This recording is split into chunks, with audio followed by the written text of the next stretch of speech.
Hello everyone and welcome back to Let's Play Galactic Civilizations 3 Alpha build. Now I'm back after some technical difficulties and I think we will be fine now with another look on this very interesting third installment in this marvelous series.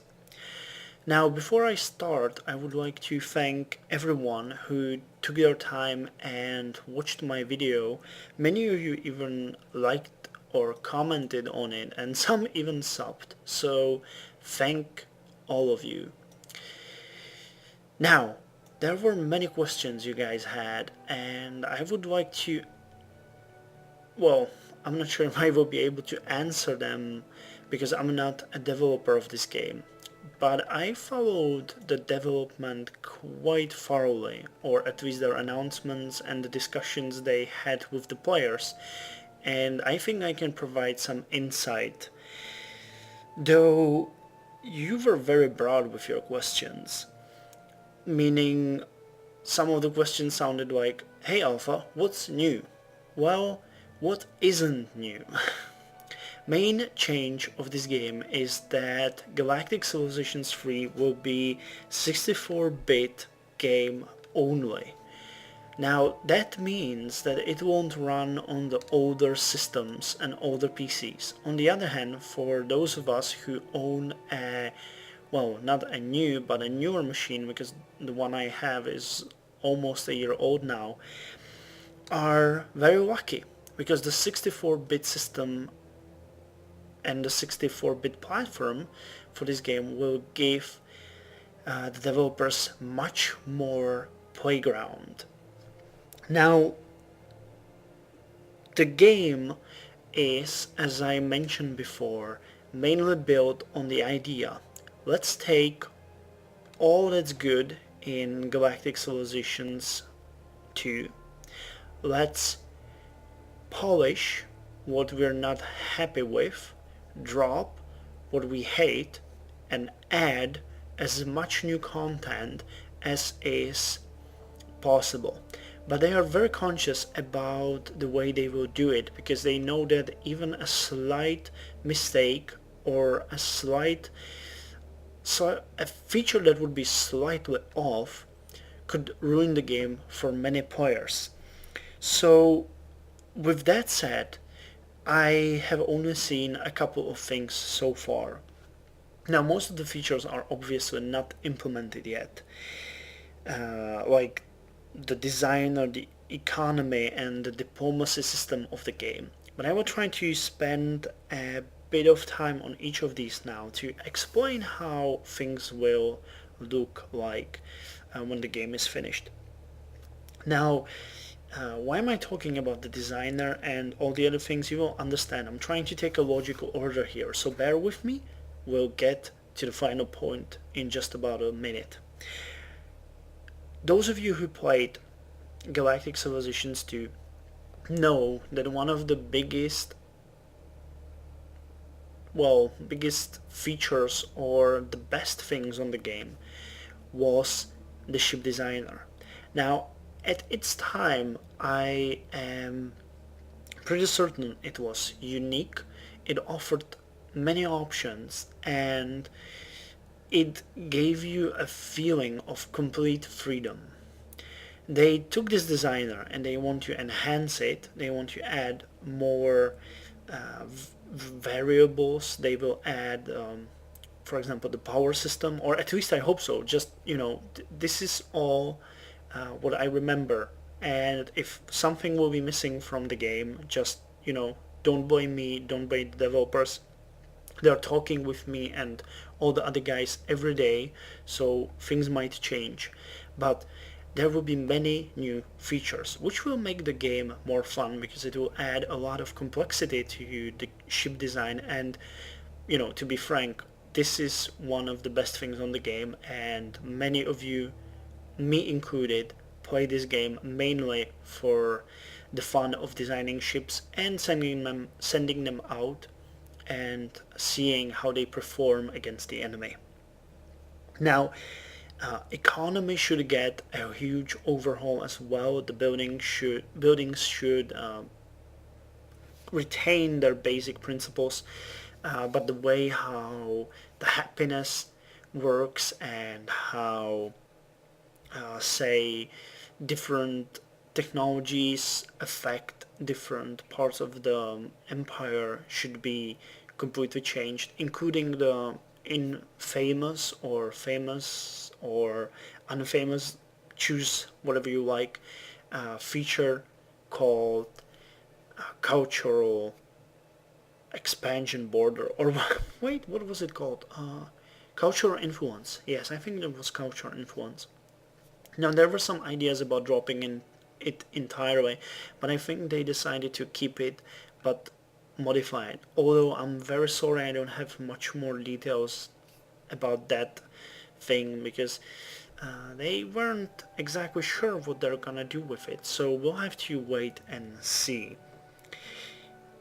Another thing that will receive a complete overhaul and that is not included in the game is diplomacy. Now, I mentioned this so many times already, but the AI in Galactic Civilizations 2 was really good. It was one of the best the market up until today has to offer, and it could surprise you in so many ways. And the 64-bit system I spoke about a few minutes ago will give the developers the freedom to enhance the AI in many ways. Now, what am I talking about here, will you ask? Well, the developers, and this is the final point I was getting to, because AI can ruin a perfect game or enhance a terrible game, and they know this. So the AI will no longer work as we are used to. Now, the concept they have introduced and spoke about is very interesting indeed. As I said, the designer, the economy, the diplomacy, all of these things will get way more complicated. And even with the introduction of the 64-bit system, the computer can only do so much.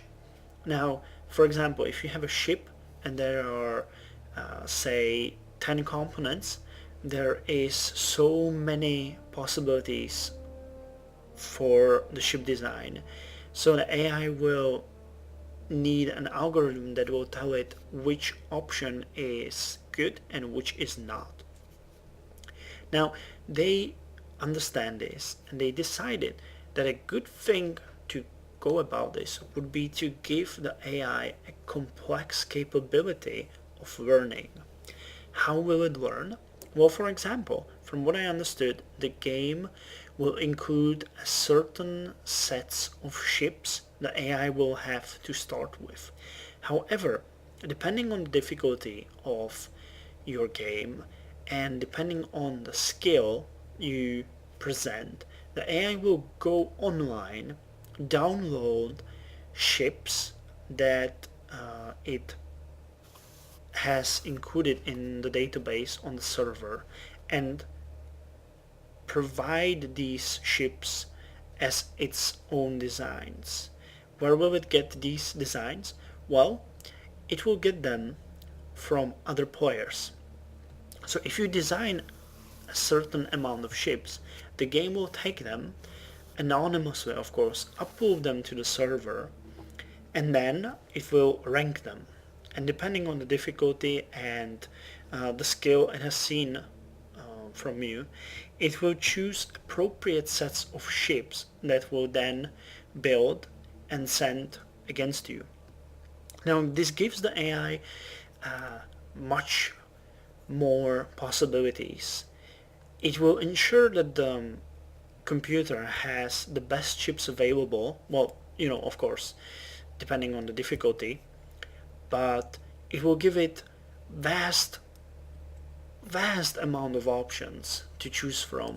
It will give it, many different strategies, and they do not have to design an algorithm for the AI to design its own ship. They can just design it to rank ships it sees, then choose the appropriate ones and throw them at you. So of course this will make it much more easier and should make the AI perform much better. The same thing as I spoke about now should, in a limited sense, work with the AI strategies, the colony management, and basically the AI should be able to learn from the players and to a certain degree copy their tactics and try to present those things it learns towards you. Now, how will this turn out? I have no idea, but I'm pretty excited about this because I think that forcing the AI to think for itself is not a good thing to do, and making the AI take your actions and actions of millions of other players will be much better. Now, before you all go big brother on me, the designers made it quite clear that all of these options can be turned off.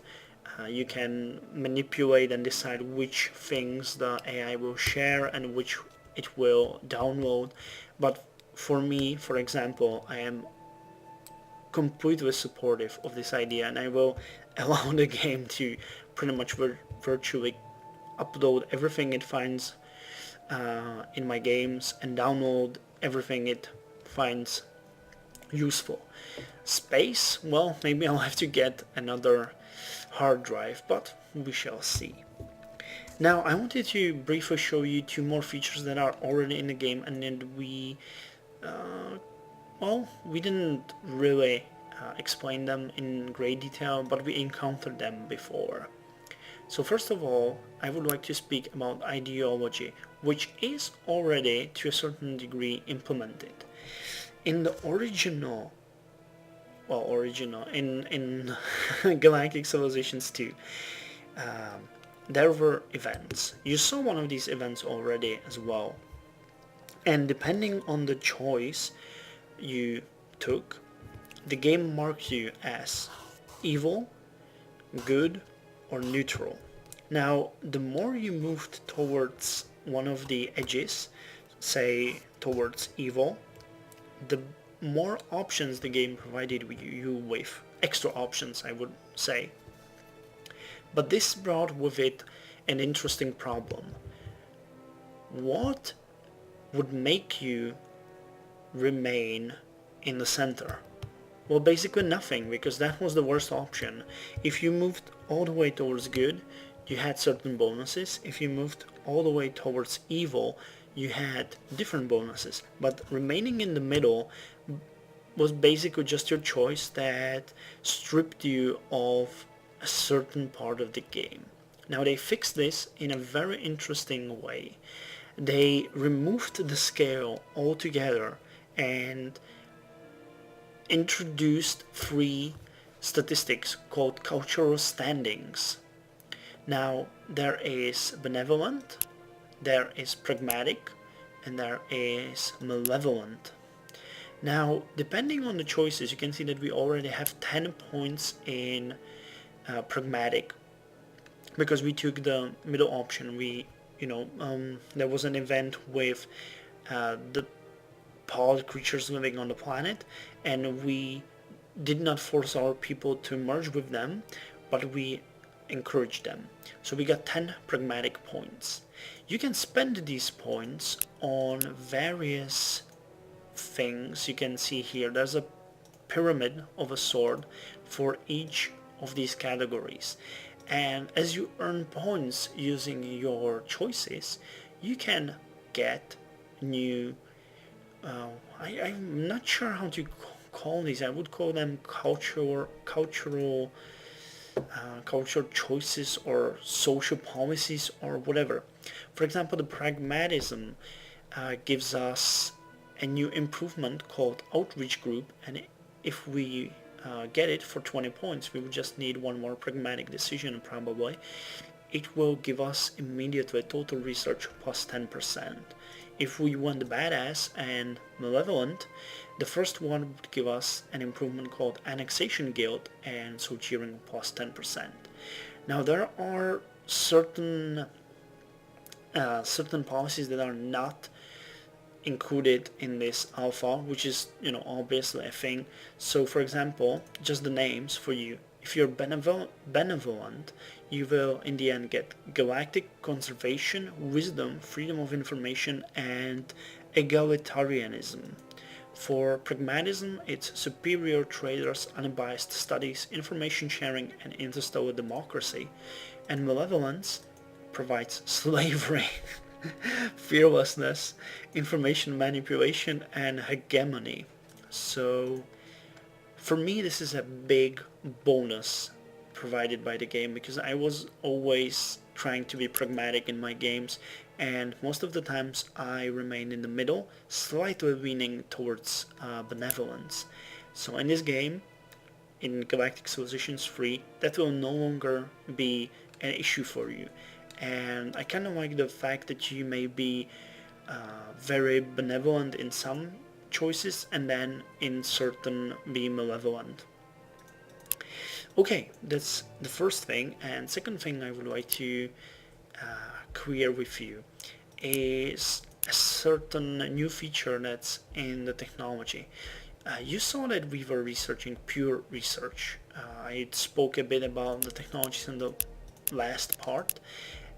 There's a new concept that I forgot to cover in the past episode.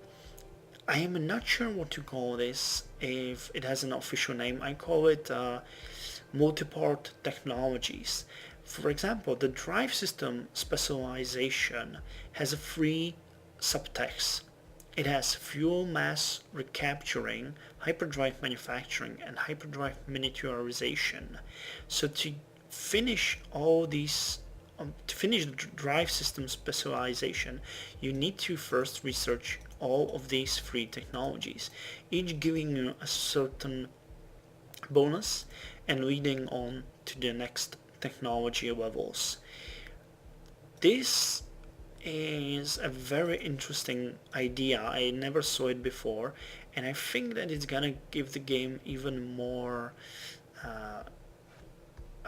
flavor in the way that you don't have to go all the way to get ion engines, but you can, for example, first go with well, basically I guess fuel mass recapturing will be the best one, because that gives you an extra move.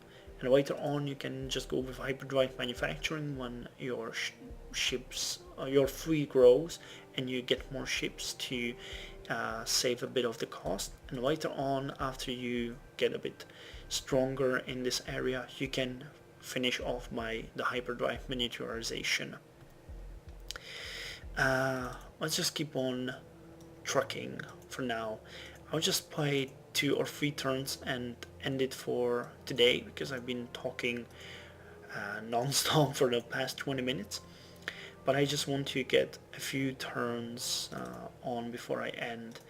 Let's start by buying our basic factories on Iridia, and the same on Valus, because we want to boost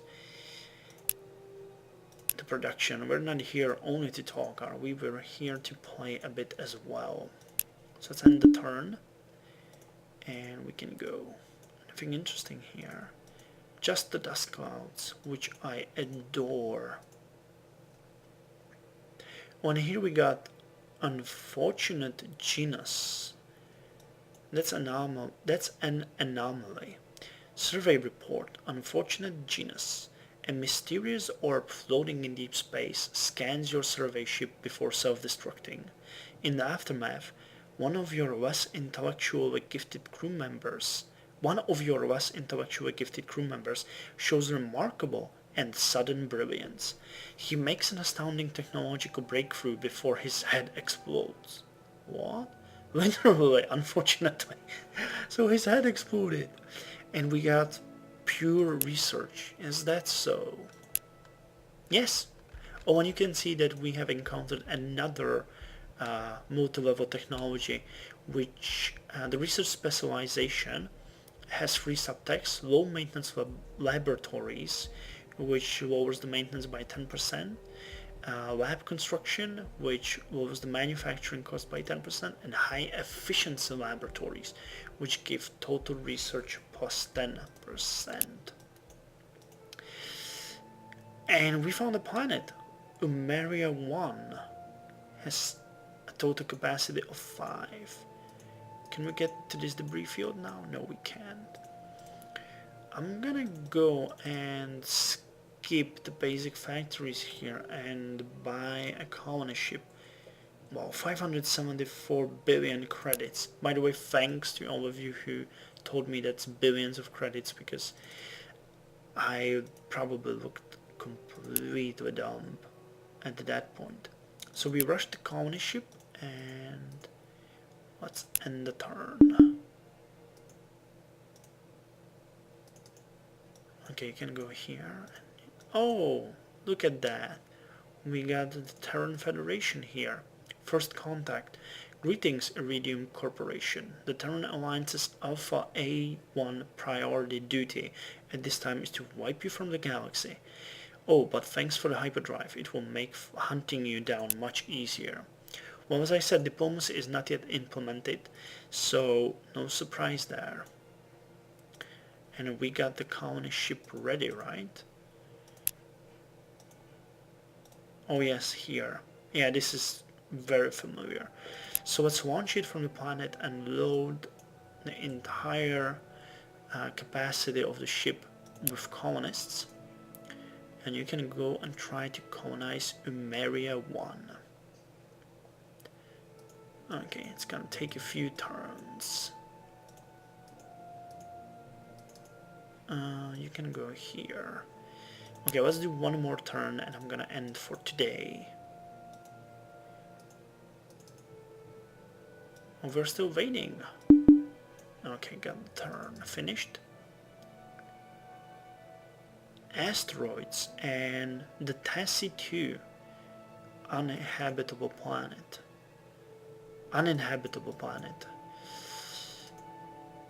Sorry, some of these words. And our colony ship is well on its way. And we have made another first contact, this time with the Altarian Resistance, which is after us as well. So yeah, I'm gonna end it here. We didn't play that much, but I'm happy that I could answer some of your questions. And I hope you guys will have more for me.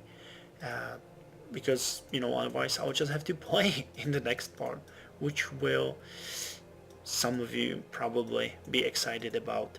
But anyways, if you have any questions to what I spoke about or to the general things in the game, just let me know. I'm very happy to answer them all, especially when you guys showed so much support with the likes and, you know, views and comments, because, you know, this is what makes it fun for me. So you guys take care. I will see you around in the next episode, and till then, all the best from me, Alfapiomega.